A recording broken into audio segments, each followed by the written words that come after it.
Boa noite para você que nos acompanha aqui no Cefragô Podcast. Mais uma terça-feira, 6h30, dia de Cefragô. E aí, tudo certo? Beleza? Quanto tempo? Quanto tempo, hein? Uma semana, passou rápido. Pois é, passou rápido, né? Voou. Voou, cara. Aqui voa muito rápido as coisas. Voa. Mas seja muito bem-vinda a mais um programa. Hoje, para você que é mulher e nos acompanha, não sai daí. Não sai. Que hoje o programa é para você. Isso aí. Tá? Então vai ter muita coisa legal aí para sua saúde, saúde da mulher. Você quer ser mãe, e você mulher, obviamente, né? Hoje o programa é para você, então não sai daí. Antes de nós começarmos e apresentarmos aqui a nossa convidada, agradecer aqui aos nossos patrocinadores. iFood, você que tá com fome nessa hora, 6h30, não quer ir pro fogão, quer deixar a esposa agora... Você é homem, então agora, ao invés de ir pro fogão, fica sentadinho no sofá para acompanhar o programa Porque com não sua esposa. É só mulher que cozinha. Exatamente. Homens cozinham, mulheres cozinham. Exatamente. Hoje é tudo igual, né? Tudo igual. Tudo igual. Mas hoje você tem a facilidade, a praticidade de pegar o seu telefone, baixar o aplicativo do iFood e pedir a comida para comer aí na sua casa. Então faça isso agora mesmo.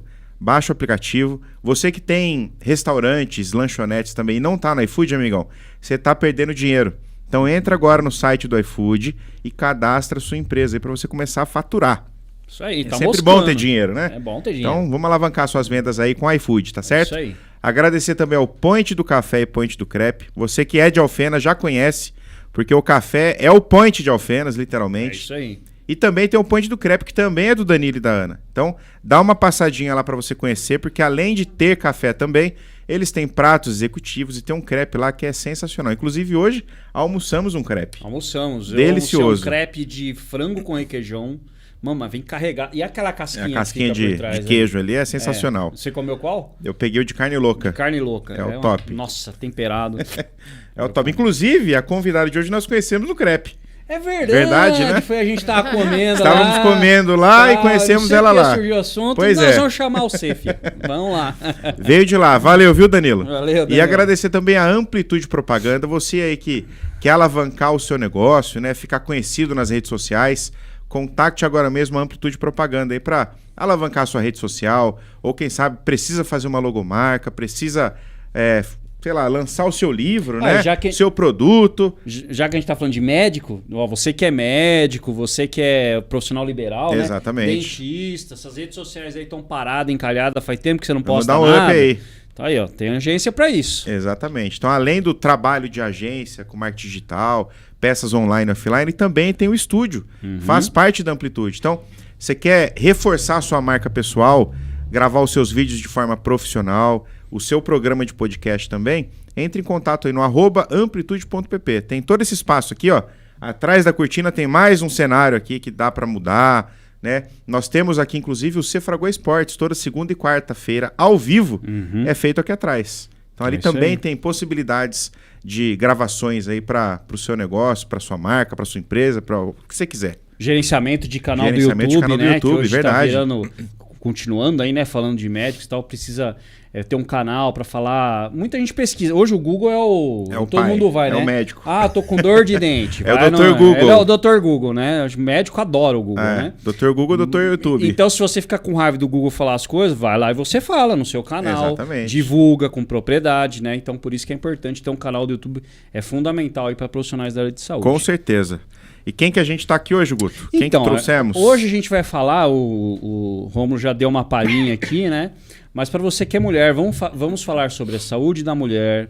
Você que tá grávida ou tá pensando em engravidar, vamos tirar todas as dúvidas, as curiosidades, saber um pouco mais desse universo da medicina, da obstetrícia, né, principalmente. Então hoje vai ter um papo com a doutora Paula Brusadelli, falou para falar como italiana, né, com a raiz italiana, médica obstetra. Bem-vinda. Obrigada. Vamos bater um papo aqui. Vamos bater um papinho sobre mulheres.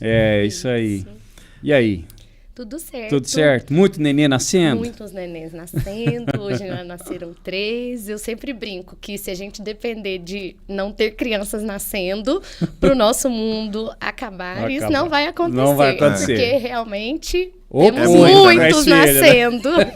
Cada dia aqui, mais crianças. A gente estava conversando, foi uma média, né? Foram 130, né, que você comentou do mês de março? No mês de março. É muita criança, cara. 130? 133 ali na Santa Casa, né? Que é o hospital que a gente faz parte da equipe e tá na maior parte da nossa atuação envolvido. 133 nascimentos no mês de março em Alfenas. Mais menino ou mais menina? E essa estatística eu não sei dizer. Mas eu acho que é bem equilibrado. É equilibrado, acho que sim. É meio a meio. É meio a meio. Ô, doutora, conta pra gente um pouquinho da sua história, de onde você é, como que foi essa vontade de fazer medicina, veio desde a infância? Tem mais algum médico ou alguém da área da saúde na sua família? Então, na verdade, eu sou alfenense, nascida, estudei aqui, me formei na Unifenas, depois, por intercorrências do destino, fui morar em Recife, em Pernambuco. Olha. Aí fiz minha residência médica na Universidade Federal de Pernambuco, meu marido é pernambucano. Fiquei por lá alguns anos, depois aquela vontade da minhoca de voltar para sua terra. Tô de volta a Alfenas, já temos aí 8 anos, né? Graças a Deus. Largou o mar para vir para as montanhas Larguei de novo? o mar para voltar para Minas, exatamente. Você morou em Recife mesmo? Morei capital? em Recife, capital.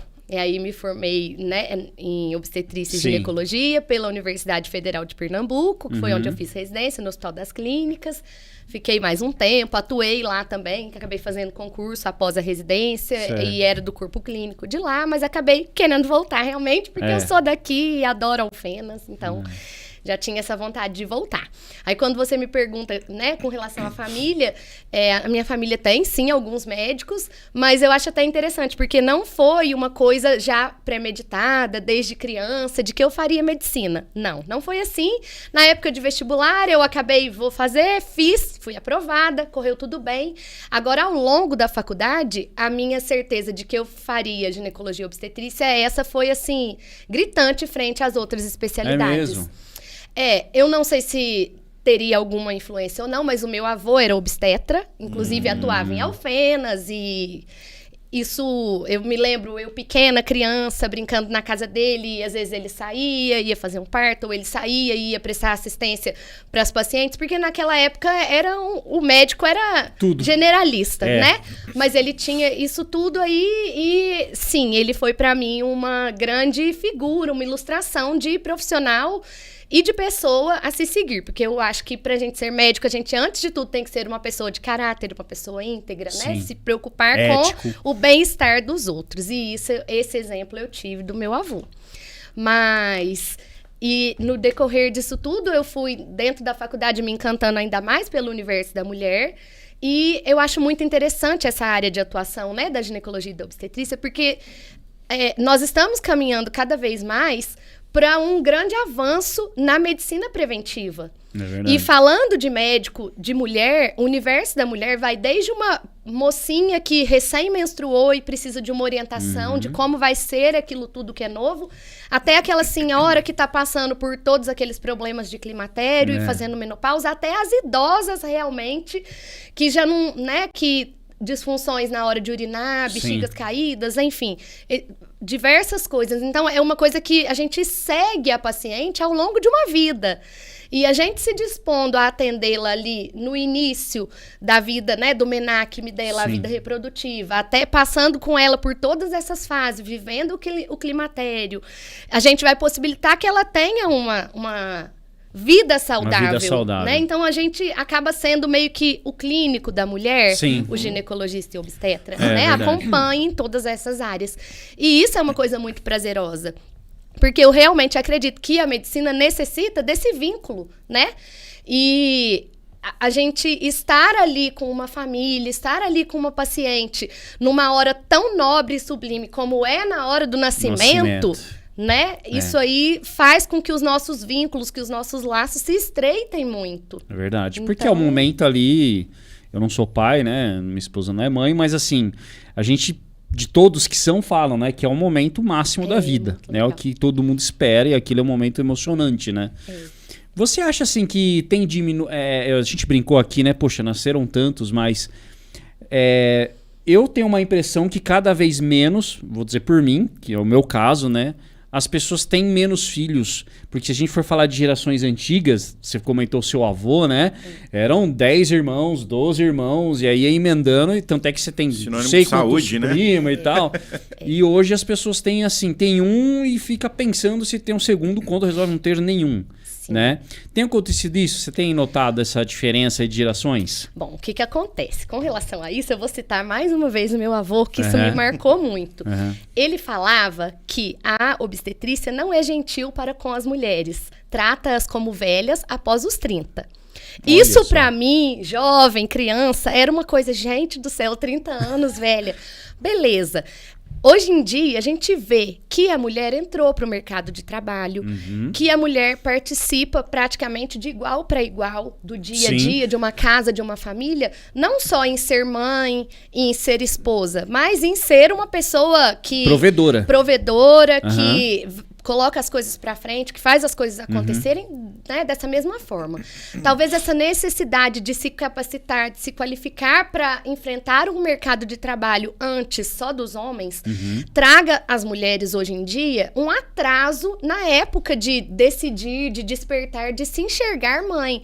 Porque por mais que elas não queiram abandonar um pouquinho a carreira ou tirar um pouquinho o foco delas, por mais que elas tentem manter esse foco, o ser mãe modifica. Não tem como não modificar, eu falo por mim, né? Então, a chegada de um bebê, a criação e a educação de uma criança, isso tudo modifica muito a vida. Dentro desse cenário, o que a gente percebe? Que realmente a medicina ainda não chegou a ponto de fazer com que as mulheres consigam postergar essa maternidade, como toda essa questão social pede que seja feito, e ao mesmo tempo manter aquele número de bebês chegando, e aquele número imenso de gestações mais saudáveis, sem intercorrências, né? A gente já considera um dos critérios de receber as pacientes num pré-natal de alto risco mais de 35 anos. Quantas de nós deixa para começar a engravidar, a pensar no seu primeiro filho, a definir sua prole, no caso, depois dos 35? Ué, a Cláudia Raia não foi mãe aí com quase 60 já, né? Não sei a idade dela. Mas você vê, então, a medicina ainda hoje está muito mais avançada nesse aspecto. Claro, né? Já se fala, já é realidade, já é atual congelar óvulos. É verdade. Tô lá nos meus 20 e poucos anos, ainda não sei como vai ser, não tenho parceiro definido, não tenho pretensões de ser mãe, vamos congelar. Beleza, mas a reprodução assistida já possibilita isso? Possibilita. Mas o natural, o decorrer do envelhecimento, ainda não dá pra gente falar, nossa, tem remédio pra tudo. Não tem um remédio pra gente dar naquela paciente e ela estar com 30, 35 anos e ter a mesma saúde e a mesma fertilidade dos seus 20, 25. Não, eu acho que isso é então, biológico. Isso aí, a biologia ainda não conseguiu ser modificada, né? Frente a isso, eu acho que é um dos fatores que também faz com que a gente tenha hoje em dia famílias com menos filhos e esses planos todos, né? Além de que antes era tudo mais simples, a questão financeira mesmo, né? A questão de escola, de gastos. Ter um filho hoje em dia é diferente de ter um filho há muitos anos atrás. Com certeza, né? Os custos são outros, né? Sim. Eu tive a experiência de passar por 3 vezes já. já assisti bastante parto. Mas a sensação é única mesmo, né? É diferente. E a minha mãe, meu pai é falecido, ela casou de novo, ela teve depois a minha irmã mais nova com 44, né? 44. 44 anos. Já passando por essas preocupações aí, né? De idade, né? E todos os riscos que tem ali. No caso da mulher agora, vamos falar sobre a mulher. Eu tenho uma filha mais novinha, tem 10 anos. E a gente sabe que mulher é diferente. É um cuidado diferente de um homem, por exemplo, porque tem todo um cuidado ali para preparar ela também para ser mãe um dia, quem sabe e tal. Que idade que é bom começar já que a menininha, a mocinha, a adolescente, já começa a passar numa ginecologista, quem sabe, os cuidados que ela tem que ter ali, em qual idade, 10 anos, ela já precisa tomar esse cuidado para a saúde da mulher. Saúde da mulher, certo. Olha, da minha opinião, a gente tem que pensar que a partir de um momento que as mudanças hormonais estão acontecendo naquela menina e que ela já está começando a ter aqueles caracteres mais desenvolvidos, que ela já começa a passar de menina a moça, o pediatra vai manter esse acompanhamento sim, mas as orientações a ela com relação à sexualidade, com relação às menstruações, com relação ao seu corpo ser as suas regras, né, a seguir no seu corpo as suas próprias regras e os cuidados todos, já é hora, a partir desse momento. Não tem uma idade exata, mas eu acho que além disso tudo, a gente tem que levar em consideração o amadurecimento emocional, psicológico daquela menina, né, que já tá virando moça e que daqui uns dias é uma mulher efetivamente. E as orientações, igual quando eu cheguei, eu tava comentando com vocês, que eu acho que a medicina preventiva, crescendo como tem crescido, possibilita que a gente oriente em todas as idades as mulheres. As mocinhas, essa conversa franca, tranquila, tem que acontecer em casa? Tem, mas a conversa, às vezes, com um profissional específico daquela área, vai trazer para aquela moça um pouco mais de liberdade de perguntar, às vezes de falar coisas que não são ditas em casa. E aí a gente vai poder orientar. Olha, por exemplo, você fez as vacinas de HPV? Olha, quando for para iniciar uma vida sexual, tem que se proteger. Não adianta pensar só em pílula e proteger apenas de gestação. As doenças estão aí, elas não vêm rotuladas. A gente não consegue olhar para a cara do nosso parceiro e imaginar se vem ou algo ou não.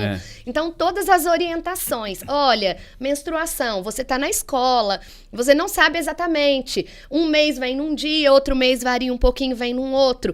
Sempre deixar ali seu combo, né, dentro da mochila, no cantinho. A gente trazer as mudanças todas de forma natural para o cenário real, para que elas enfrentem isso tudo com naturalidade, como tem que ser.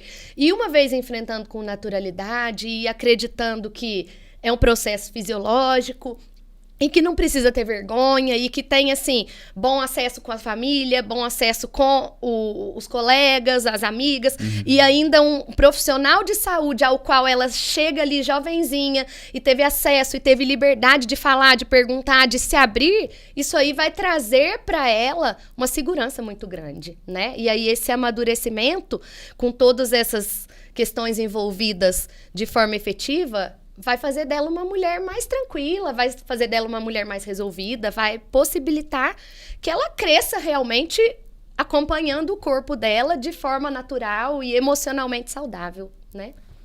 Geralmente a idade que a menina começa a se tornar uma mocinha ali é na faixa o quê? Uns 12 anos, mais ou menos? Sim, nós já temos hoje pacientes que 9, 10 anos, mas eu acho que a primeira menstruação, outras mais tarde. 13, 14. Então, assim, vai muito de pessoa para pessoa, de história familiar, de, né, isso aí não tem eu comentar que, assim, você vê... Preparado pra isso, não. Eu tenho duas meninas em casa, eu sempre brinco com meu marido. Você tá preparado para ter 3? Eu e mais 2 na sua cabeça, com tantas oscilações de humor, né? Minha nossa. É isso. Eu ia até comentar, assim, que tanto... meninos como meninas, como eles estão fisicamente amadurecendo, crescendo muito mais rápido também do que uma geração antiga. Por exemplo, da minha idade, né, não tinha pessoas tão altas e novas altas. Hoje você vê meninos e meninas com 15, 16 anos com quase 2 metros de altura e assim, é uma média. Eles têm crescido mais rápido, desenvolvido mais rápido. Mas, de repente, muitos pais não prestam atenção nisso, né? Ah, ele é criança ainda. Né? Ela é uma criança ainda, né? Com seus 10, 11 anos de idade. Mas, como você falou, às vezes com 10, 11 anos de idade já tá virando mocinha. Né? E aí já tá mudando hormonalmente assim, e tudo mais. Como pais, a gente observa aquilo ali, vê que eles estão modificando e beleza, não precisamos de estimular e porque mudou alguma coisa no corpinho que a gente vai tirar a boneca ou vai mudar o jeito de vestir. Continua Eu sendo acho que essa criança. questão comportamental é muito importante, Muito. né? Deixa a criança ser criança até onde ela sentir necessidade, Sim. até onde ela quiser, mas ao mesmo tempo, se já estamos tendo indícios ali, vamos dar suporte para esse outro lado também, para que não seja negligenciado, né? É que o psicológico está diretamente ligado. Sim. E pode acontecer de ter famílias em que você, como você comentou, achei muito legal essa parte. Tem famílias que às vezes são um pouco mais tradicionais e tem, não é preconceito, mas não sabe nem como abordar determinados assuntos. Com certeza. Que aquela mocinha está vivendo. E aí levaram uma profissional, né? Isso é importante, que daí você vai dar as orientações, vai conversar, né? Isso tudo vai começar a fazer mais sentido para ela, né? Com certeza. Ela vai ter como se abrir Com e tudo certeza. mais. E até para aquela relação, né? Dela com a família. ela sabendo de tudo que está acontecendo a mãe ali, acompanha, a mãe começa... acompanha, ou o pai acompanha, ou eles também acabam naquela consulta, quando optam por entrar com ela sem problema, acabam tendo as orientações e entendendo que é o normal, que é o fisiológico, vamos tratar aquilo ali com naturalidade, que talvez seja o caminho mais tranquilo a ser seguido, né? Deixa eu fazer uma pergunta, é assim, uma coisa que a gente sempre ouve falar. A mulher toma anticoncepcional, né, para não engravidar, principalmente. Tem outros fatores também. De repente você poderia até comentar, né, que o anticoncepcional às vezes não é só a questão de engravidar, os Mirenas da vida, que aí usa para outros fins também. Mas por que normalmente depois que a mulher fala assim, não, eu quero engravidar, e aí ela tira o anticoncepcional, parece que a fertilidade aumenta e a chance de você engravidar é muito maior, logo em seguida. É assim ou não tem nada a ver? O que acontece? As pílulas, assim como o Mirena, entre outros métodos contraceptivos, muitas vezes são utilizados também como tratamento para disfunções que aquela paciente vem a apresentar. Então, por exemplo, uma síndrome dos ovários micropolicísticos, a gente tem que fazer uma abordagem multidisciplinar. O principal seria pensar em ali mudanças de estilo de vida, perda de peso para se diminuir, né, resistência periférica à insulina e fazer com que ela ovule melhor. Exercício físico regular, sono adequado, alimentação anti-inflamatória, entre diversas outras variáveis, né? Mas o regular a menstruação e usar a pílula, muitas vezes quando você retira essa pílula ali, naquela fase inicial, o organismo está acostumado e está meio que regulado, regrado com aquilo que estava acontecendo e com todas aquelas mudanças. Então foi um tratamento, não foi pura e simplesmente um método contraceptivo. Sim. Né? Assim como o Mirena. O Mirena é um dispositivo contraceptivo de longa duração e que é muito utilizado para aquelas pacientes que têm cólicas intensas ou que têm miomas com sangramentos.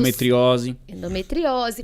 Então, assim, ele vai causar ali uma atrofia no endométrio, né? Que é aquela camada interna, a camada funcional uterina que prolifera todos os meses e se não ocorre uma gestação, ela menstrua, vamos dizer assim, ela descama. O Mirena, ele causa uma atrofia ali. Então, esse processo do sangramento excessivo tende a ficar anulado com o Mirena. Né? Muitas das pacientes usuárias de Mirena nem menstruam. Isso traz qualidade de vida para elas. Então, assim, os contraceptivos, em suas diversas apresentações e diversas indicações, eles não são pura e simplesmente utilizados por um ginecologista na sua rotina de consultório para prevenir gestação. Em várias outras... existem várias outras demandas para se utilizar os contraceptivos. Isso. Mas normalmente quando tira e quer engravidar, aí vem, né? Então... Porque parece que para de agir no trem ali, aí vai, cara. Tem gente que retira e já engravida rapidamente ali nos primeiros meses. Outras têm dificuldade da mesma forma e demora. Isso vai muito de perfil de mulher para mulher. Organismo. E o que eu sempre, sempre afirmo com as minhas pacientes no consultório, gente, não vamos encanar. Tudo que a gente encana, tudo que a gente estressa e que a gente coloca ali engessado na nossa mente, tende a ser mais difícil de acontecer. Então, vamos deixar as coisas fluírem, sem estresse, porque estresse eleva cortisol e desregula tudo. Cara, eu tinha uma amiga lá, não sei se você vai lembrar, eu não lembro o nome dela, eu lembro o nome dele, ele é médico, e, cara, eles não engravidavam de jeito nenhum, fez inseminação e não tinha jeito, não pegava. Aí eles falaram assim, quer saber, mano, desencana desse trem, chega de fazer, cansei, não vai rolar e tal. Aí, do nada, tô grávida. Cara, mas tentou por anos, tipo assim, 10 anos tentando e realmente com muita dificuldade. Na hora que deu essa desencanada, ele falou assim, deixa aí, se tiver que vir, vai vir. Cara, naturalmente. Aí veio. Eu falei assim, que coisa, né? Tantos anos tentando e... Igual aquelas pacientes que às vezes optam por uma adoção e aí adotam e depois engravidam.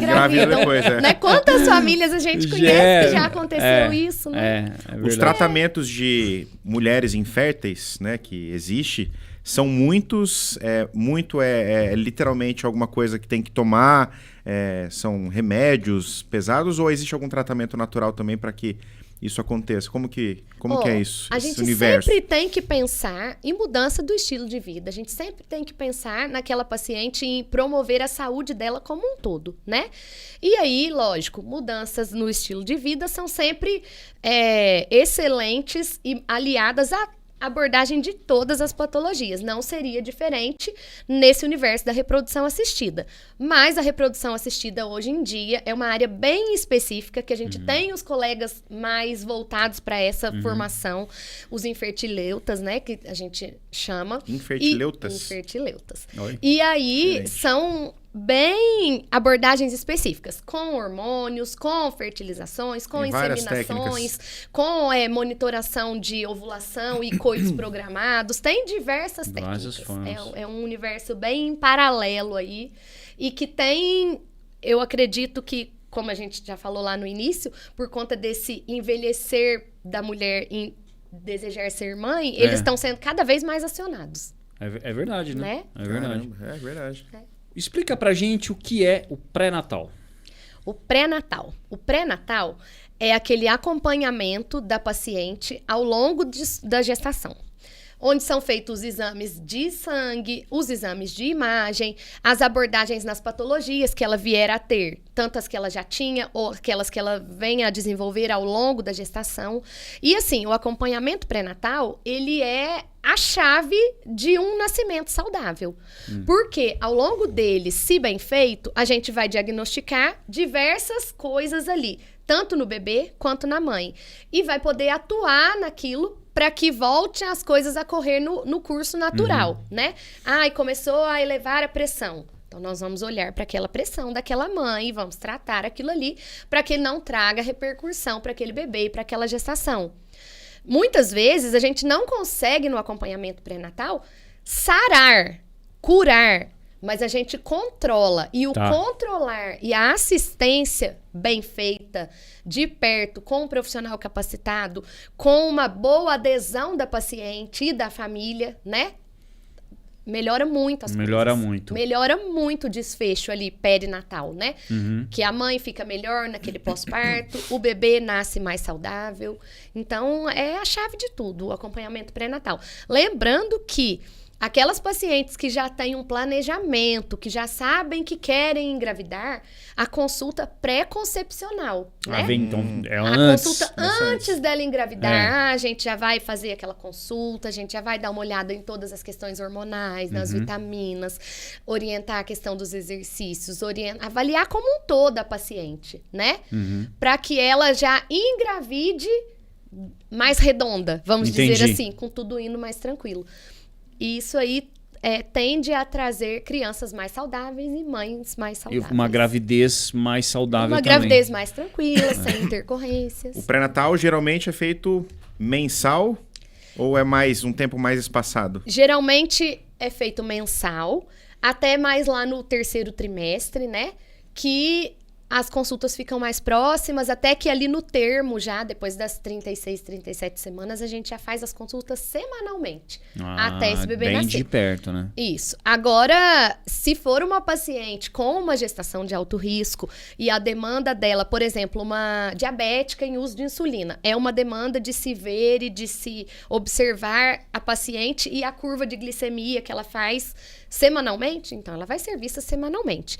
Não existe uma regra específica, né? No geral, se faz dessa forma, mas as pacientes têm que ser individualizadas, porque cada organismo é uma necessidade.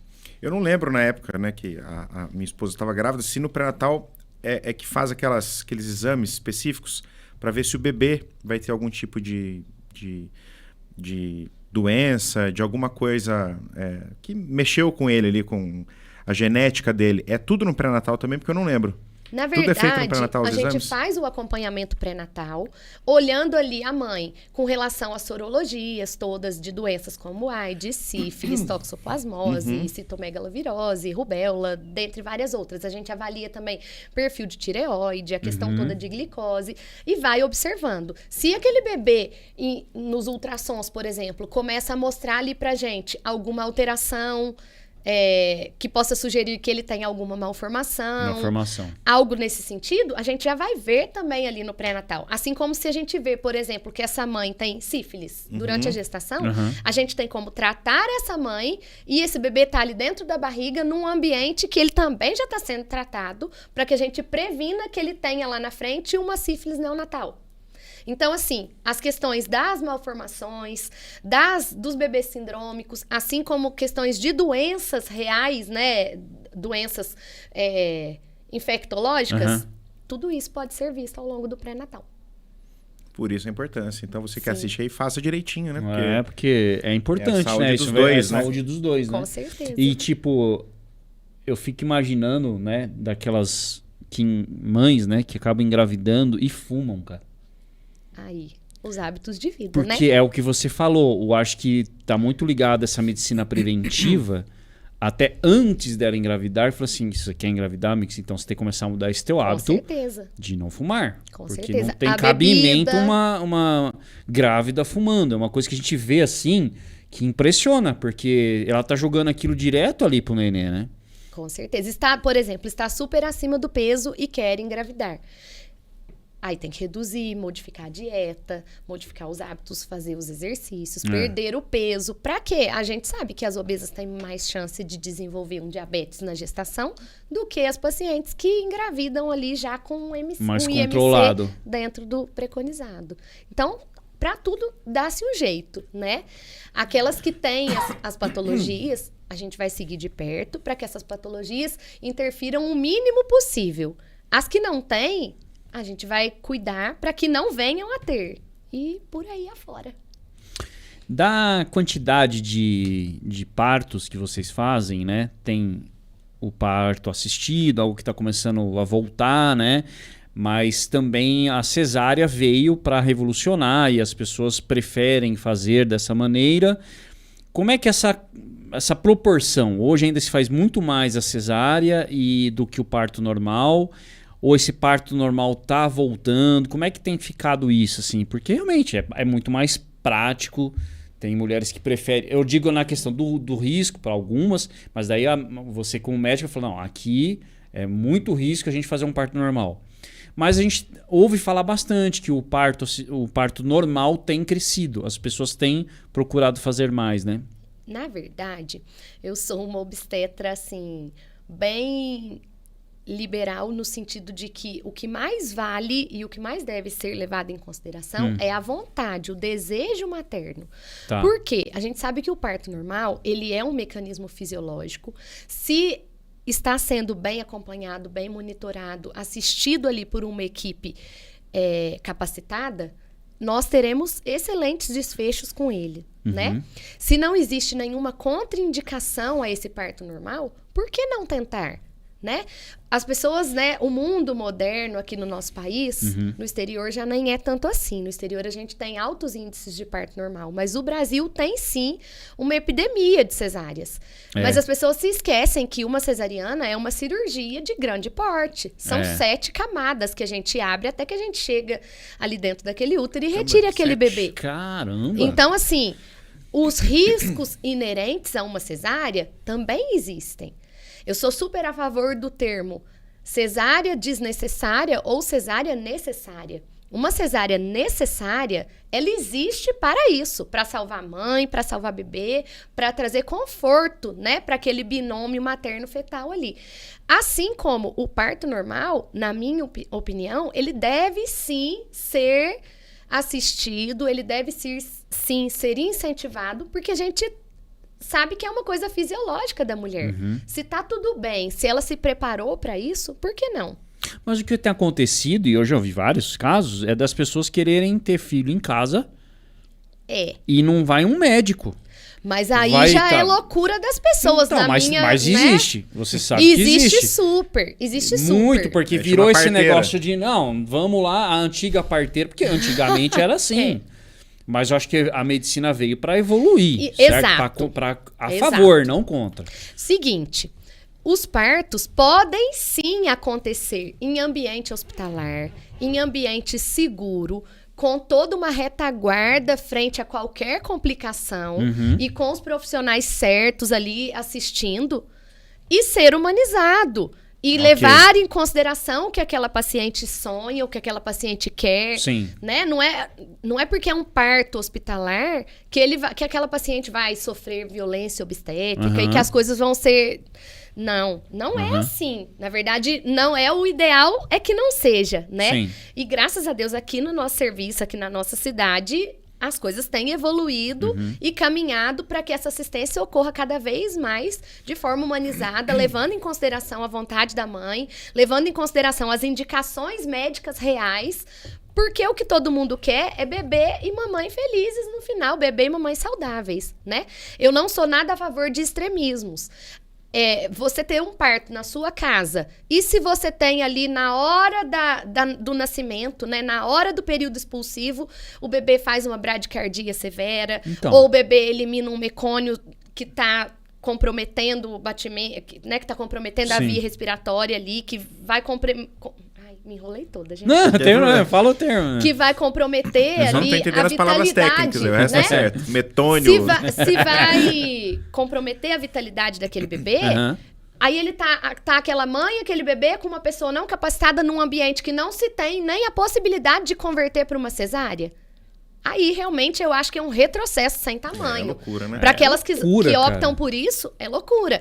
Agora, por que não? Quero um parto normal. Vou me preparar, vou acompanhar, vou fazer a fisioterapia pélvica, vou me capacitar. Tem como se preparar, então. Não é na hora que escolhe lá, tô apto ou não tô apto, né? Não, na hora a gente vai ver o que o corpo é capaz de fazer. Porque ele pode ir pro parto normal, mas de repente... O se qualificar, o se capacitar para enfrentar um trabalho de parto, saber que dói, mas existe analgesia. Preciso sempre de um soro? Nem sempre.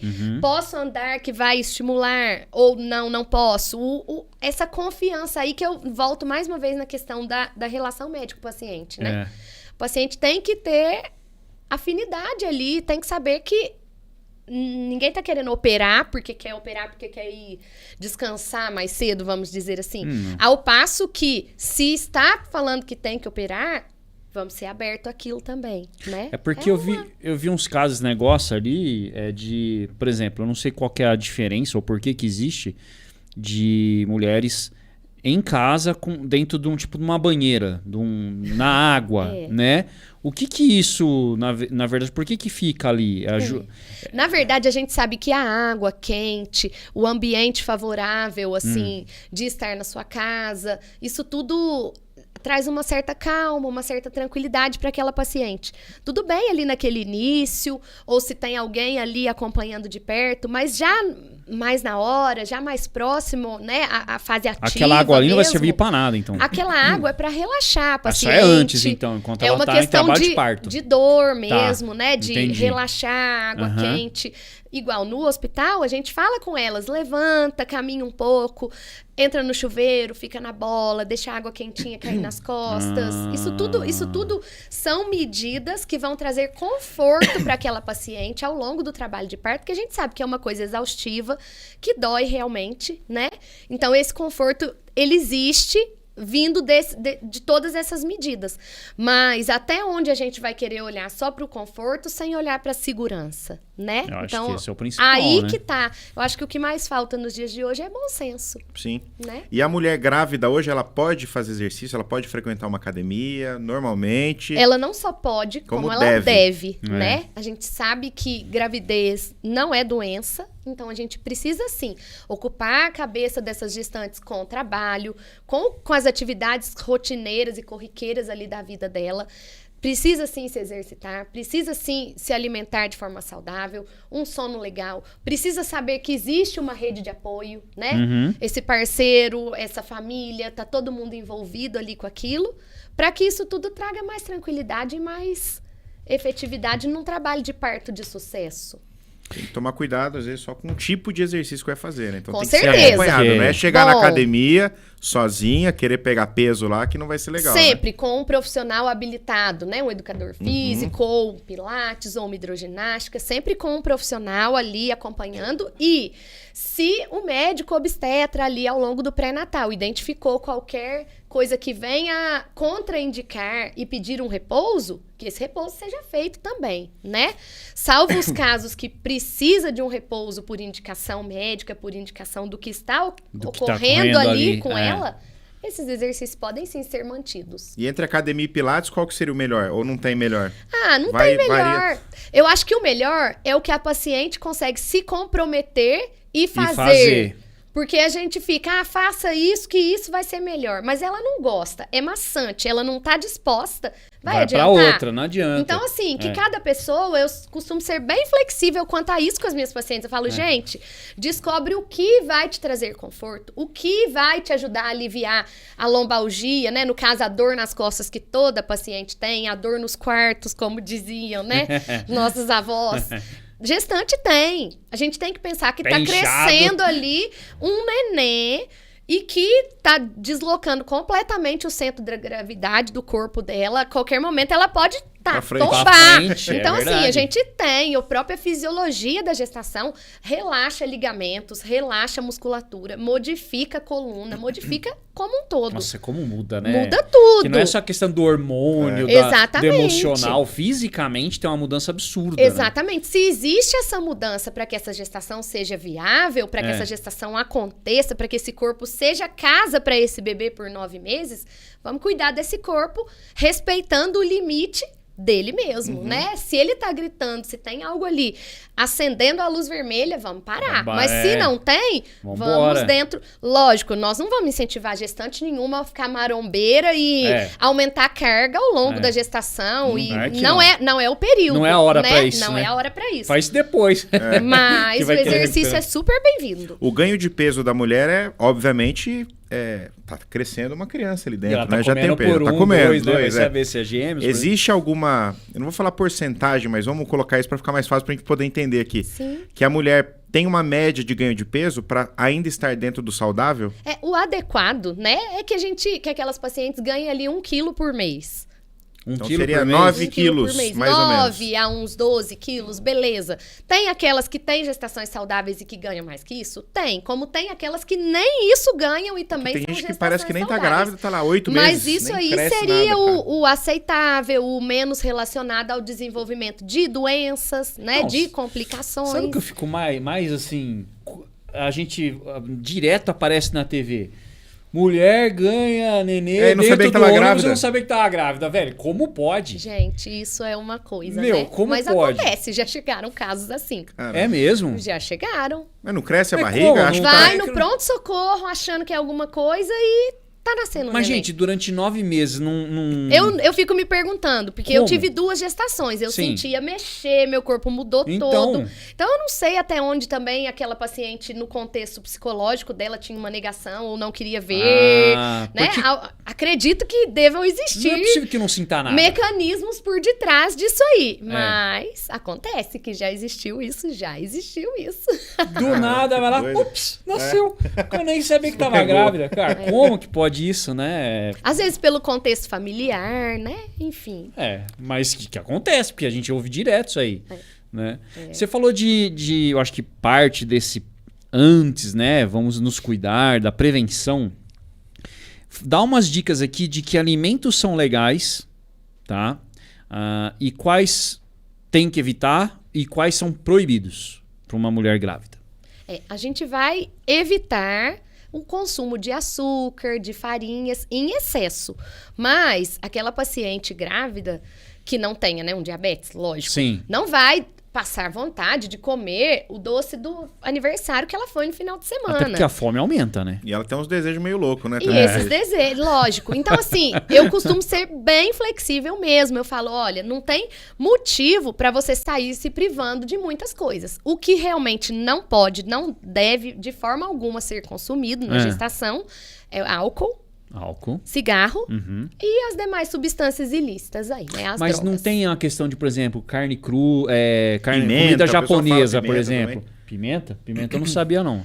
Então, em excesso... Isso é mito, né? Em excesso, nada é legal.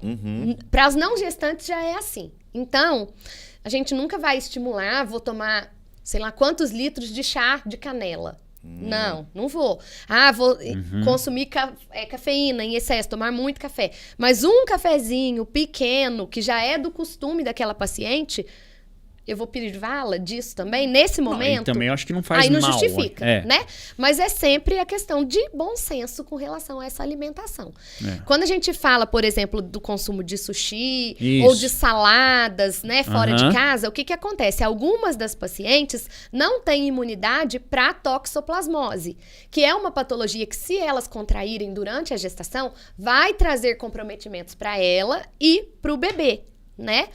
Então, e a gente sabe que a forma mais da gente contrair essa doença é através de alimentos que não foram bem higienizados, que não foram bem preparados, né? Então, o sushi, que é uma coisa crua, as saladas, que às vezes não foram bem lavadas. Higienizadas. Então, assim, é uma orientação que existe, principalmente para aquelas que lá no início do pré-natal a gente já sabe que são suscetíveis a toxoplasmose. Suscetíveis, no caso, ainda não tem imunidade. O organismo delas não entrou em contato com essa doença antes. E ela corre um risco muito maior se ela existe comer. o risco. Se elas já forem imunizadas, ela pode até menor. Comer, mas ela já foi imunizada. Mas não é indicado, né? É como se ela já tivesse sido vacinada, né? Assim como, por exemplo, a rubéola. A gente sabe que se vacina na infância. Aquelas que a gente faz o teste que não foram vacinadas, não é uma vacina que a gente pode fazer ao longo da gestação. Mas ganhou o bebê, a gente já vai orientar ali a fazer essa vacina um tempo depois, para prevenir a saúde materna mesmo. Sim. Isso é uma coisa interessante também, né? O pré-natal é um momento em que, como a mulher deixa de ser só ela tá sendo ela, mas ela tá mais olhando para o bebê que tá crescendo dentro dela, é uma super janela de oportunidade para que o ginecologista e obstetra ponha tudo em dia. Às vezes é aquela paciente descuidada, que não se preocupa com a saúde, que nunca viu nada, engravidei.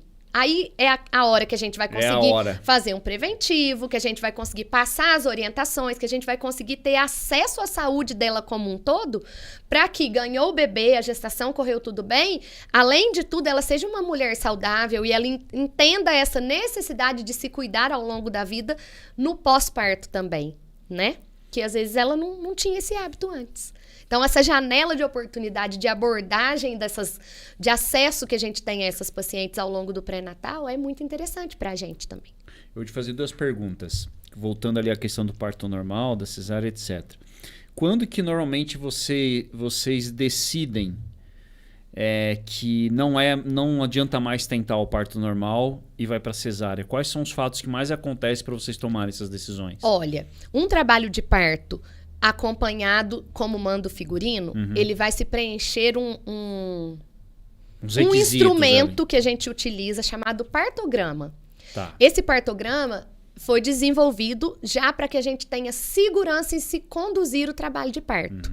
Se esse partograma começa a mostrar para a gente que o trabalho de parto não está evoluindo, que está estagnado ali. A dilatação. Mesmo a gente fazendo as intervenções necessárias, vamos colocar a paciente para andar, ou vamos romper uma bolsa, ou vamos colocar um sorinho de ocitocina, ou vamos, né, as medidas todas. Sim. E não tá correndo dentro do que ele deveria.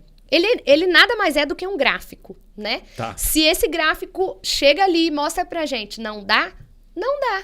Não insista. Não insista. Porque aí o risco Porque a gente vai exceder o que o próprio instrumento, que a ciência trouxe pra gente, baseado em muitos estudos, de que não vai dar certo. Pra que a gente vai insistir? Então, assim, acompanhar um trabalho de parto de forma eficiente usando o partograma. Usando o partograma, a gente tem, inclusive, juridicamente proteção, respaldo, porque a gente está seguindo o que a ciência e os protocolos mostram pra gente que é o certo a se fazer. Porque você pode pegar uma mãe que sempre falou assim, nossa, mas não, meu sonho é esse, espera mais um pouco, mas assim, chega uma hora que daí é um risco para ambos, né? Pra criança ou pra mãe, com certeza. Né?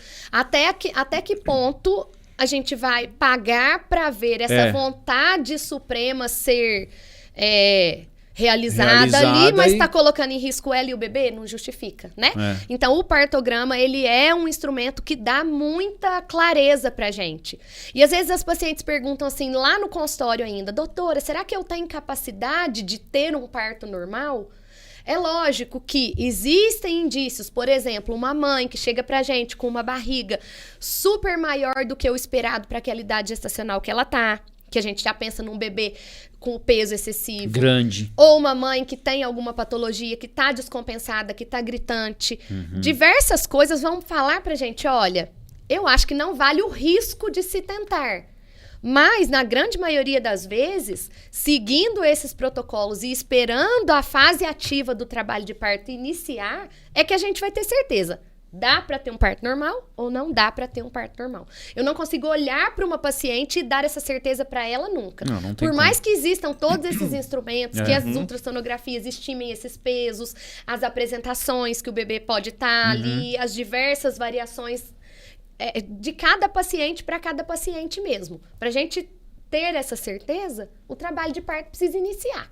A gente precisa acompanhar aquilo ali e colocar no decorrer daquele partograma. Vai muito do feeling, né? De você também. Vai muito da capacidade ali, né? Da equipe que tá ali, A do resposta acompanhamento, da a mulher, resposta do da organismo mulher dela. a tudo que tá sendo feito. Né? Existe uma regrinha, por exemplo, mãe de 3 filhos. Primeiro parto, cesárea. Ela pode ter normal no segundo e no terceiro. Ou se for cesárea, o terceiro pode ser normal. Ou não. Que eu lembro que lá atrás falava, teve cesárea primeiro, não vai poder ter normal mais. Esquece. Olha, já teve uma cesárea, a gente sabe que aquele útero já foi manipulado, que ele tem uma cicatriz, que ele tem uma fibrose. É um trabalho de parto que, se optado em conjunto, equipe assistencial e família, de se tentar conduzir via baixa, né? Via parto normal. Que vai demandar mais atenção, mais cautela e que, mais do que nunca, precisa ser acompanhada em ambiente hospitalar. Porque a chance de uma intercorrência e de uma cesárea de urgência é bem maior do que de uma paciente que não tem cicatriz nenhuma. Mas não é uma contraindicação absoluta. Não é porque teve uma cesariana que vai ter que ser o próximo parto cesariana. Longe disso. A gente até, né, tem os termos todos... Não lembrou. Esqueci o termo. VBAC, que é Vaginal Birth After Cesarean, né? Que é um termo em inglês. Que seria um parto vaginal após cesariana. Então, assim, é super comum. Hoje em dia tem muitas pacientes que chegam e que querem e que já sabem de todos os riscos inerentes e que querem tentar e tudo bem. E muitos deles se conseguem o parto normal do jeito que elas queriam, com sucesso. Mesmo tendo feito Agora, quais são, assim, os maiores problemas que acontecem num parto normal ou na própria cesárea em relação ao nenê? Porque às vezes a gente vê também, né? Aquela coisa assim, nossa, acho que a maior angústia de um pai e de uma mãe que tá ali naquela hora é o bebê respirar. Sim. Né? Chorinho, e às vezes essa demora do chorinho, né? Ele pode vir ou porque ele tá com preguiça e realmente esperou um pouquinho mais, ou porque aconteceu um problema. Que problemas são esses que normalmente ocorrem ali no seu dia a dia com esse nenê que acabou de sair ali? Olha, o que acontece? A gente pensando num nenê a termo, ou seja, um nenê que já está na idade adequada de se nascer, que não teve uma cesárea antecipada por qualquer outro motivo, a gente já fica mais seguro de que esse neném vai nascer bem. Por quê? O neném está ali. Ele não teve nenhum sinal, né? Nem ele no organismo dele, nem a mãe no organismo dela. Nenhum sinal de liberação hormonal, de trabalho de parto querendo acontecer. Porque a gente sabe que essa cascata de liberação hormonal fisiológica acontece durante o trabalho de parto. Então, se a gente vai marcar um procedimento eletivo, que esse procedimento, ao menos, seja marcado seguindo o que deve ser feito, esperando o tempo mínimo. Porque também, por conforto da mãe, eu quero, por exemplo, que o meu neném nasça no dia 1º, porque era o dia do aniversário do meu pai. Isso, essas aí coisas. Aí no dia 1º, no dia do aniversário do pai daquela mãe, ela ainda tá com 37 semanas, por exemplo. Não tem como, né? A gente vai fazer? Nada a ver. Então, assim, tem que se esperar essas janelas, tem que se cumprir os protocolos. Eu acho que não existe, na ciência da medicina e na obstetrícia ainda mais, não existe nem sempre e nem nunca. Caso a caso, a gente tem que dar uma olhada naquilo. Mas uma paciente sem comorbidades, que tem um desejo de uma cesariana eletiva e que está em acompanhamento, sem nenhuma patologia, sem nenhuma intercorrência, no geral a gente espera para agendar depois das 39 semanas. Tá, e aí beleza, esse nenê que não demonstrou que nenhum eventual problema, a mãe também, foi uma boa gravidez e tal.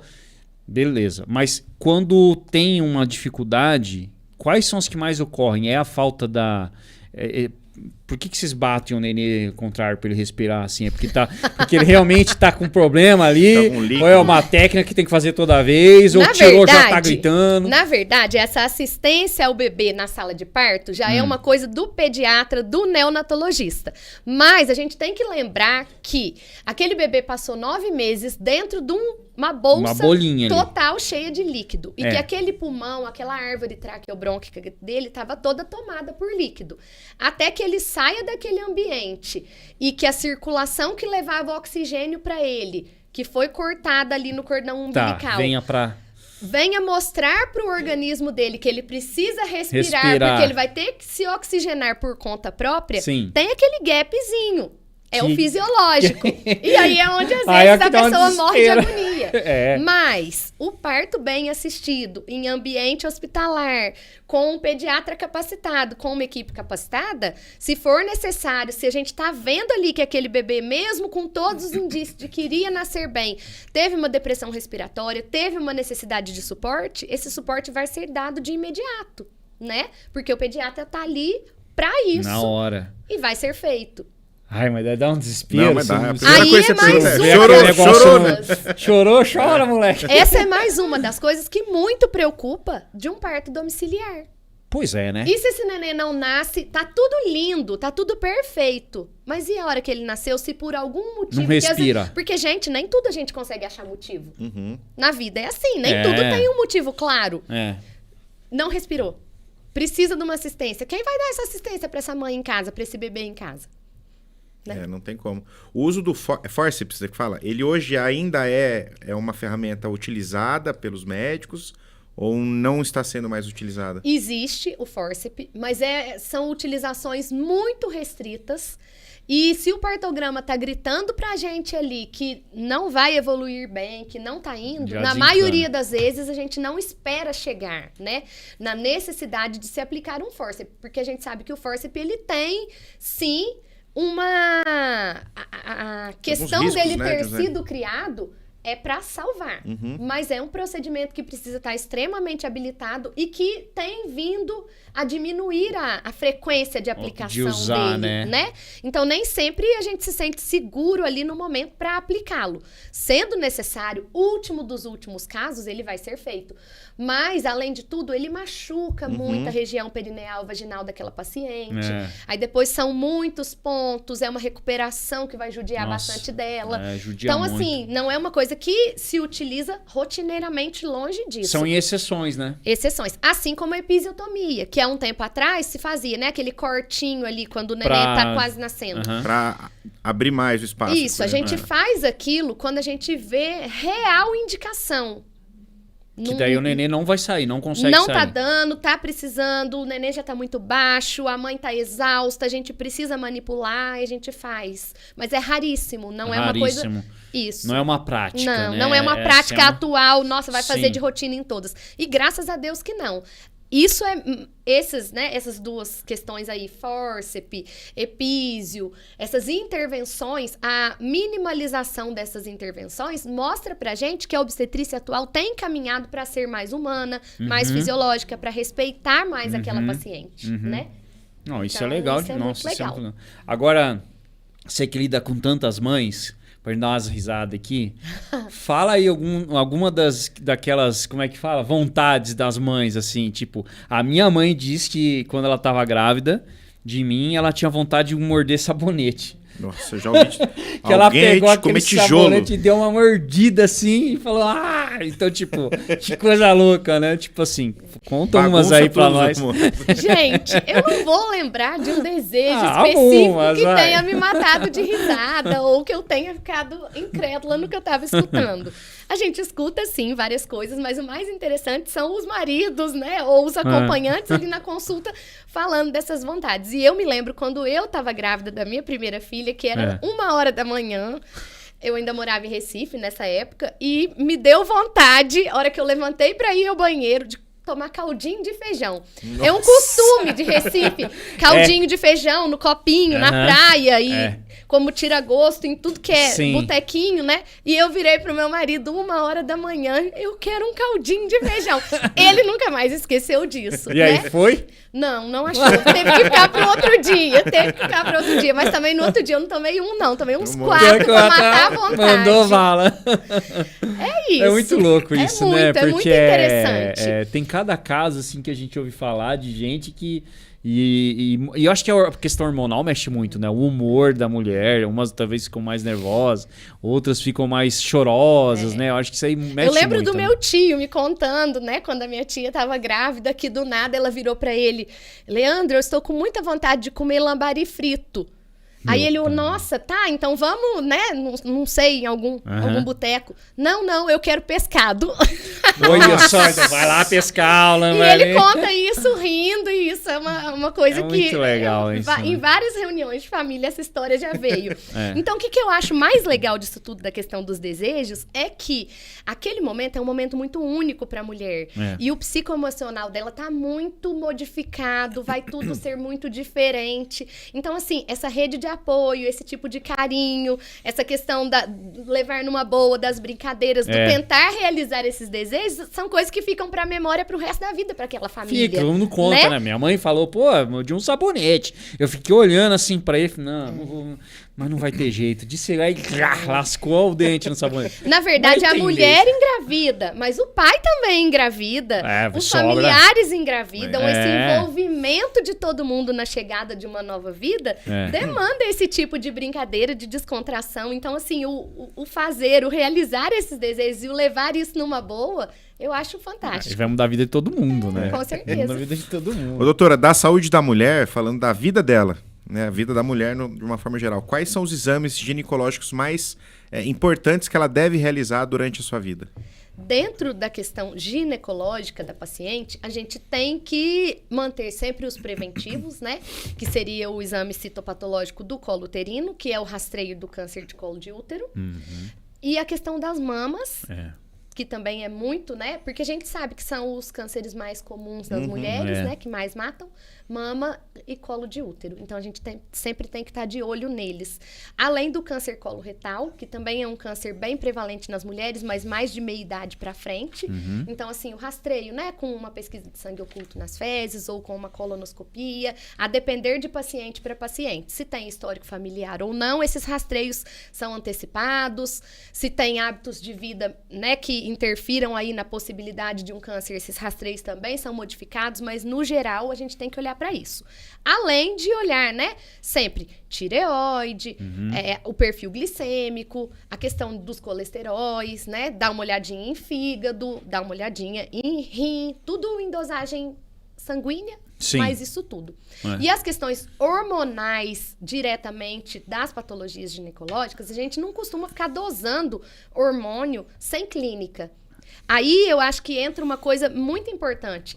Tá numa mania atual, vou pedir isso, a pessoa pede 1000 coisas para uma paciente assintomática, chega aqueles 1000 exames ali, você olha para eles, não vai mudar em nada. Então, assim, o pedir exames, o ser intervencionista, o pesquisar a paciente, tem que começar com um bom contato, olho no olho, um bom exame físico, uma boa anamnese, uma boa coleta da história clínica dela.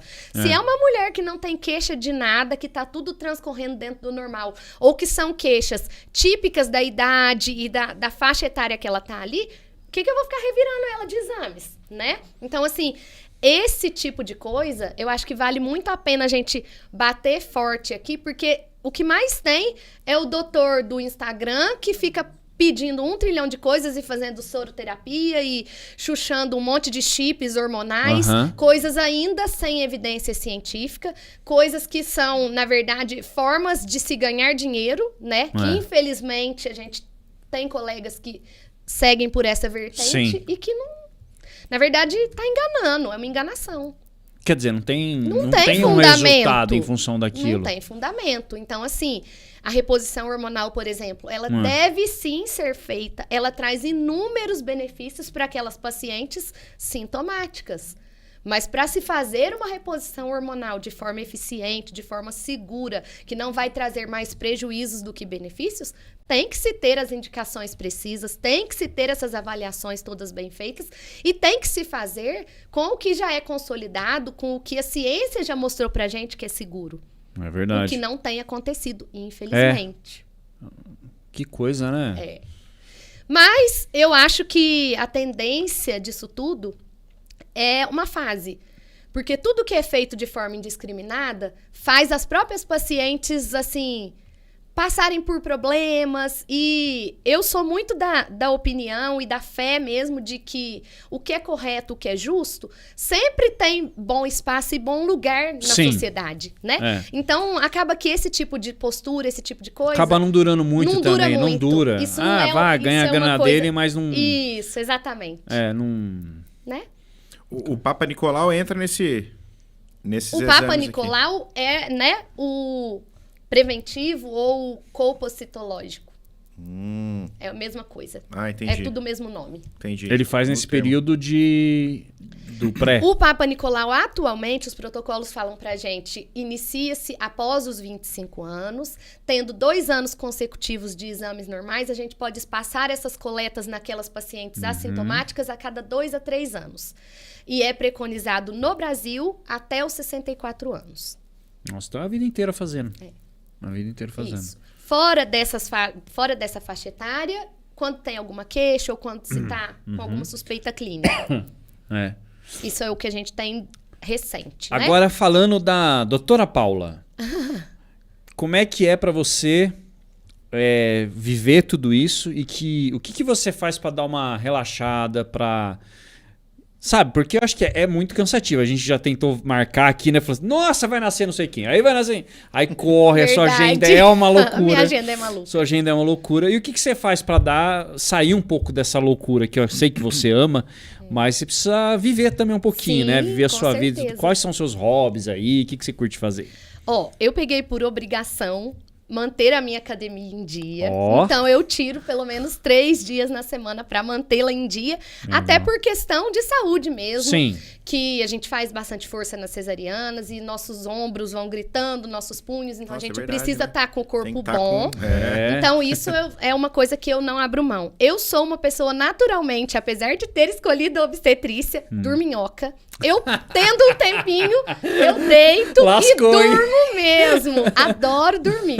Eu brinco lá no hospital. Qualquer meia horinha já tá me fazendo fartura. Então, os próprios residentes, as enfermeiras, eles me chamam, eu acordo, vou lá, já deito de novo, vou e volto. Dá umas dormidinhas. É típico da Paula. Sim. Da Paula dormir. Hobby, dormir. Hobby dormir. E eu tenho 2 crianças, meu marido, minha família toda aqui em Alfenas, e a gente gosta bastante de viajar, de passear, né? Brincadeiras na rua, de casa mesmo. Então, assim, eu estando livre, o meu tempo é pra eles. Pra família, né? Meu tempo é pra eles e, de preferência, viajando. Minha mãe até brinca, tem rodinha no pé. Tenho. O que depender de mim, tô livre. E assim, qualquer paixão me diverte. É pra ir no sítio de um amigo daqui 20 quilômetros. Tô dentro. Que não tem nem energia elétrica e nós vamos fazer uma fogueira. Tá valendo. Olha, ou aventureira. vamos pegar um avião e vamos lá pro outro lado. Quero também. Que delícia. Adoro passear. Não pode me chamar, não posso ver uma latinha batendo que eu já quero ir. E voltou mais vezes pro Nordeste ou depois você, você veio, depois que você veio pra cá, você voltou a turismo, tudo ou não? Sim. Ou curtiu muito lá o Nordeste? E o tempo que eu morei em Recife, eu conheci muita coisa. Foi muito que lá gostoso. É lindo, né? Eu fiquei lá por quase 5 anos, então conheci várias praias, conheci muita coisa. Voltei pro Nordeste recentemente pra me casar, porque eu já tô há 15 anos com meu marido, mas a gente não tinha se casado oficialmente. Que legal. A família dele é de lá. A família dele é de lá. Tem parentes ainda. Aí casamos em Fernando de Noronha, foi lindo, Porra, inesquecível, foi muito legal. Isso é a cara da Paula, que gosta gosta do mundo, do Sim. agito, da viagem, né? E quando dá, a gente vai, porque praia no Nordeste é diferente, né? Pôr de galinhas, aquele é uma calorzinho delícia. delicioso, aquelas comidas. Peixe pra caramba. Adoro. Adoro Nossa. passear, adoro viajar. E sim, adoro ir pro Nordeste a passeio. Não tenho saudade de morar lá. Amo morar em Alfenas, sou minhoca total. Sim. Não troca a terrinha Mas por é que nada. Recife... Mas pra passeio lá é demais. É cidade grande, né? A Sim. capital, ela é Sim, complicada. Porque, super. tipo, não é muito diferente de você ir... Claro, São Paulo, o trânsito O não se tamanho, compara, né? Mas, assim, se você pegar aquela beira-mar lá às 6 horas da tarde, é inferno. É trânsito, é trânsito. É trânsito. É tipo São Paulo, Belo É Horizonte tipo São mesmo. Paulo. No mar ali você não pode nadar porque tem tubarão. Sim, Então você tem que sim. sair um pouquinho. Tem que ser nas Tem que praias ser mais nas distantes. praias mais com distantes e certeza. tal. Então, mas é uma região muito gostosa. Nossa. Não, lá é lindo. É lindo. O Nordeste brasileiro. O Nordeste é tão infiltrado na gente que meu marido veio de lá pra cá e montou aqui em Alfenas uma empresa de beneficiar camarão que chama Nordeste Pescados, inclusive. Você tá brincando? Caramba. É mesmo? Já tem aí 8 anos de empresa. Nossa. Porque, e foi até interessante a história, né? Uma vez, a gente, recém-chegados, foi fazer um camarão pra comer mesmo. E rodou todos os supermercados da cidade sem achar nada de qualidade ou que desse parecido com o que a gente estava acostumado lá, né? Fica ali na Lincoln? Fica. Ah, já passei na frente. Aí, nessa brincadeira, ele começou a trazer. Quem vinha visitar, trazia um camarãozinho, uma coisa ou outra. E aí, os amigos próximos foram pedindo. Ele foi trazendo pra vender. E hoje em dia, ele beneficia e distribui aqui na região Mas só toda. camarão ele traz peixe também? Mais camarão. É? É. Porque os peixes de lá não tem igual. E chega daqui Atualmente, sempre que mais camarão. É. Porque aqui chega aquelas tilápia tratada em lago, que não é a mesma coisa de você comer o peixe de lá. Mas é difícil trazer, né? E aí, Nordeste Se eu soubesse Pescados. que trouxesse os peixinhos lá, já ia lá, viu? Aí, ó, vamos passar Tem um essa peixinho sugestão aí. pra ele. Porque tem cliente já. peixe aqui, tudo bem, tilápia tem. Uhum. Mas a gente sabe que são essas tilápias Peixe criadas rio, em né? tanque. Sim, sim. Então, trazer eu lembro que uma vez eu O fui peixe pra... do mar é diferente, Nossa. né? É diferente. Eu fui pra Porto de Galinhas, tinha um restaurante lá muito legal, que ele dá a vista dele era mais alta assim, dá a vista pro mar. Aí era um vendedor na época lá, eu era gerente de comercial. Aí ele me levou pra comer um peixe na telha. Ai, é uma delícia. Cara, peixe na telha. meu amigo, com batata, pimentão e tal. Tem gente que odeia, né? Eu gosto de coentro. É, eu não gosto. O coentro eu odeio, mas o nordestino come muito. Come muito, Paraense, eu tive que me adaptar. Não É. gosto, não. Não Eu vou dar gosto. certo morando lá, não. A gente foi esse final de semana na feira, aí a gente foi numa barraca lá, aí a Déia chegou e falou assim, nossa, que cheiro desse É, só coentro. o Ela não cheiro, gosta. A vendedora da barraca, da banca, falou assim, eu não aguento coentro, não aguento cheiro. É o seguinte, se o cliente me pega, eu juro, ela pegou uma sacola assim, ó, eu pego com a sacola, porque aquilo fica na minha mão o resto do dia. Mas o nordestino come muito. O nordestino adora. É. E, na verdade, meu marido coloca algumas vezes É. os amigos todos mineiros, raízes, comem e nem estão sabendo Não que tão tem. sabendo que é. Então, eu acho também que vai muito do costume, É, da forma mas- de preparo. Às vezes a depende. gente tem esse... Nossa, eu não gosto. Esse ranço, Não é uma coisa é. que me agrada também, que nunca... Nossa, quero comer uma coisa com bastante coentro. Não. É. Mas ele feito, né, com pouca coisa ali, dá pra levar. Outra coisa que eu comi lá Bem que eu- escondido. Bem que escondido. eu adorei acho que é Rei do Bode. É um restaurante Rei do Bode, não sei que lá do bode. Que é carne de Carne de bode. É super famoso. Puta, Carne de bode lá carne também. na manteiga lá. Nossa, aquilo é bom demais. Pode? Isso é carne de bode, cara. Nunca comeu, Eu não? Não, prefiro de boi. Não. Prefiro de boi, eu mas o bode gosto. é Dá um- super famoso em Pernambuco. É, na nata, cara. Vem um picadinho assim na nata. Puta, treco bom. Arroz cara. de nata, né? Arroz de nata, tem bastante carne desfiada, assim. Feijão de corda. Feijão de É o corda. feijão de corda, sim, mas isso aí eu nunca comi, não. Doutora, pra gente já indo pro final, eu queria saber de você um sonho que você tem ainda na sua carreira como médica. Um sonho na minha carreira como médica? Eu acredito que de continuar caminhando rumo ao que eu já tenho caminhado. Eu agradeço muito a Deus porque desde que eu voltei as portas se abriram e eu tenho conseguido realizar a medicina da forma como eu me propus, como eu gosto. E dentro do hospital a gente tem conseguido evoluir e trazer as coisas. Atualmente a gente conseguiu trazer um serviço novo para Alfenas, que são as esteroscopias. Isso era um sonho. O que significa isso? Fala um pouquinho As mais. esteroscopias são exames Foi um palavrão específicos. aqui. Calma aí, não xinga não. As esteroscopias são exames / procedimentos, porque muitas das vezes a gente já soluciona o problema ali, né? Que a gente, como se fosse uma endoscopia, Tá. que a gente entra com uma câmera e olha o que está acontecendo ali Aham. dentro. Então, assim, bem utilizado para rastreio de câncer de endométrio, para pacientes com sangramentos pós-menopausa, pólipos, muito utilizado nas pacientes que estão passando por tratamento de reprodução assistida e precisam da investigação daquele endométrio, às vezes a causa da gestação não está ocorrendo, é ali. Então, assim, as coisas vêm caminhando. Se eu falar um sonho específico, eu acho que Deus já foi tão generoso comigo que os meus últimos... Ele realizou. Estão sendo realizados, estão acontecendo.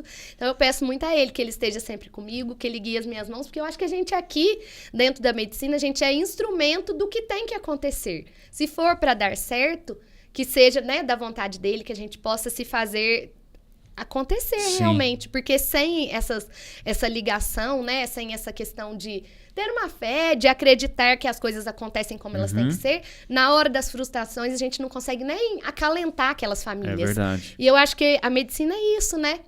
É o trazer suporte, o estar presente, o estar do lado. E nem sempre o curar ou o salvar ou modificar especificamente. Tem situações que a gente não vai conseguir.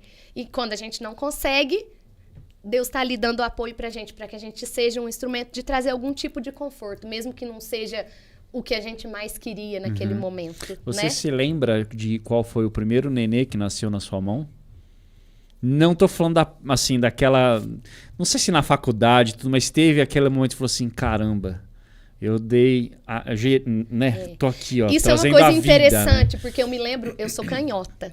Você é canhota. E as pessoas canhotas, elas tendem a ter que se adaptar ao mundo dos destros. Com o instrumental cirúrgico não é diferente. É mesmo? Não tem. E eu, na minha época de faculdade, escutei de um professor, né, da base de técnicas cirúrgicas, você nunca vai dar certo para ser cirurgiã. Ô, louco. E aquilo passou e eu acabei caminhando, né, para obstetrícia e ginecologia. E realmente, dentro da obstetrícia e ginecologia, eu entrei para uma área bastante cirúrgica, né, as esteroscopias, que são um aparelho específico. Precisão, né, acontecem, na maioria das vezes, em ambiente de bloco cirúrgico. E assim, quando eu comecei na época de residência a me capacitar, a aprender a operar realmente, era muito engraçado, porque aquela coisa que ele tinha falado, não que ia ser daquele jeito, tanto que não foi, eu opero e me sinto super segura hoje. Mas para mim era um pouco mais difícil o cérebro revirar ali, eu copiar com a minha mão canhota o que o destro estava me ensinando. É verdade. E ao tirar o bebê, também aconteceu dessa forma. Porque muitos dos destros, a grande maioria deles, usam a sua mão dominante para tirar o nenê. Puxar. Puxa pela... Eu opero do lado ao contrário. É verdade. Então, assim, pra mim é muito interessante, porque eu tô ensinando, por exemplo, os residentes, eles estão no lado dominante deles. Eu também estou do meu lado dominante. Eu tô do meu e ele do deles. Então, assim, isso tudo foi uma coisa muito interessante, que quando eu venci essa questão, que eu falei, não é assim, vai dar certo. E que deu realmente... Tirando com a mão esquerda. Tirando com a mão esquerda. E aí eu me lembro exatamente desse primeiro parto, em que eu tirei realmente. Porque no início a gente auxilia. E eu me lembro que um dos chefes, que eu mais tinha carinho, que era um senhor já, ele falava, você vai ganhar a cirurgia pele a pele, né, a cesariana, e tirar o neném quando você tiver auxiliando de forma eficiente. Porque o auxiliar, ele exerce um papel muito importante ali na cirurgia. Ele tem que pensar com os afastadores o que o cirurgião está querendo fazer sem falar, sem verbalizar. Então, ele tem que saber dos tempos cirúrgicos, ele tem que estar envolvido ali, né? E aí, quando eu ganhei essa cesárea e que eu com a minha mão canhota. Puxou mesmo. Ele era destro, ele tava do lado dele e eu do meu lado. E ele me deixou e eu tirei realmente, era um menininho, não lembro o nome, mas eu lembro que era menino. E entreguei ali no colo da mãe e realmente foi muito legal. Emoção, né, cara? Tanto na questão de ter vencido esse preconceito, desafio, né? Esse preconceito de que eu era canhota e de que me marcou lá na faculdade. Tem coisas que marcam, né? Me marcou a forma como eu escutei aquilo e ressignificou muita coisa. E nos partos normais, aí é bem diferente, porque eu aprendi que a gente, no parto normal, a gente assiste a ele. Então, o quanto menos a gente manipula, o quanto mais a gente dá suporte para aquela mãe, para que ela faça as forças, para que ela faça os puxos. Então, assim, a gente realmente assiste, a gente põe a mão para pegar aquele neném, uma força discreta quando precisa, uma manipulação, lógico, quando tá saindo do habitual, quando é necessário, mas aí no parto normal sempre foi assim. Então, o receber esses nenéns ficava meio que a critério da hora que aquela mamãe conseguia. Até hoje é assim. Quando elas conseguem, eles nascem super lisos. A gente pensa que não, super lisos. Aí, com a nossa luva de vinil ali, umedecida, a gente sempre tem que pôr uma compressinha pra afirmar bem no pescocinho e nos pezinhos, pra ele não escorregar. Não escorregar. É muito legal, é muito emocionante. Legal. Ai, você já se habituou. Gente, cada novo nascimento, o olho daquela mãe, o brilho daquele acompanhante, o pai, o avô, o tio, quem quer que esteja do lado, é único, é um momento muito daquela família. Então, assim, não tem como se acostumar. Não. Vocês se emocionam também. Todos os dias vendo aquela vida chegando. Eu acho que se você perder isso, você deixa de ser uma boa médica. Você não acha? Você tem que ter essa emoção eu me emociono ali, né? Porque você tá dando uma vida ali, né? Isso aí. É muito bom. É muito prazeroso. Que legal. Apesar de todas as questões, né? De tempo, de correria. Muitas vezes a gente acaba abdicando um pouquinho do dia a dia com a família para estar exercendo esse tipo de função. Mas são escolhas. A sua profissão é essa. São escolhas e eu me sinto realmente realizada e abençoada por poder exercer da forma como eu costumo exercer. Que legal. Que legal. Nossa, que papo legal. Papo legal. Que Deus te abençoe e continue te abençoando. Amém. A nós. Que legal. Essa função que é linda. Doutora, muito obrigado por ter disponibilizado o seu tempo. Nenhum nenê resolveu nascer nesse tempo aqui, obrigado, né? Então mamãe, deu pra gente conversar. Valeu, mamães. Deu pra gente bater esse papo gostoso. A gente vai marcar uma próxima pra você trazer sua irmã, que você falou que ela tem uma especialidade legal também, né? Ah, sim. Né? Neuropediatra, né? Neuropediatra. Vamos chamar pra gente bater um papo, trazer esse esclarecimento. Parabéns pelo seu trabalho. Obrigada. Né? E realmente o que você faz é divino. Eu sempre acho isso. Quem ajuda a trazer uma criança à vida é algo divino, né? Com certeza. Obrigado. Então, numa próxima a gente vai se ver, vai bater um papo com certeza. Já tá, a porta tá aberta aqui. Eu que agradeço, foi um prazer, né? Aqui no estúdio. Tudo novo pra mim. Ficou nervosa? Foi de boa. Um simulador. Não, foi de boa, né? Foi um bate-papo, foi gostoso. Bem. Então, espero que gostou, eu possa né? contribuir. Opa, foi demais. E que esse canal seja uma forma da gente levar informação de qualidade, né? Exato. Porque o conhecimento liberta. Exatamente. E é isso aí. Estou à disposição. Muito precisando, só me chamar. Quem quiser te procurar, você diz que tem uma clínica, é isso? Sim, eu atendo no Espaço REM. Uhum. E me sigam no Instagram, que lá tem o link com o telefone, com os contatos da clínica, com tudo. Qual é o teu Instagram? @doutora Paula Brusadelli. Beleza. A gente vai colocar no GC também. Brusadelli é 2 L's, né? 2 L's e I no final. Isso aí. Brusadelli. Despeça-nos. Vamos lá, né, gente? Ó, acabou mais um Você Fragou, mas conteúdo é o que não falta aqui. Então Mas você pode curtir os outros vídeos aqui também. E se inscreva no nosso canal, por favor. Ativa o sininho aí para ficar por dentro de tudo. E até a próxima terça aí, se Deus quiser. É isso aí. Valeu, galera. Valeu, até a gente. próxima. Até Tchau, mais. tchau.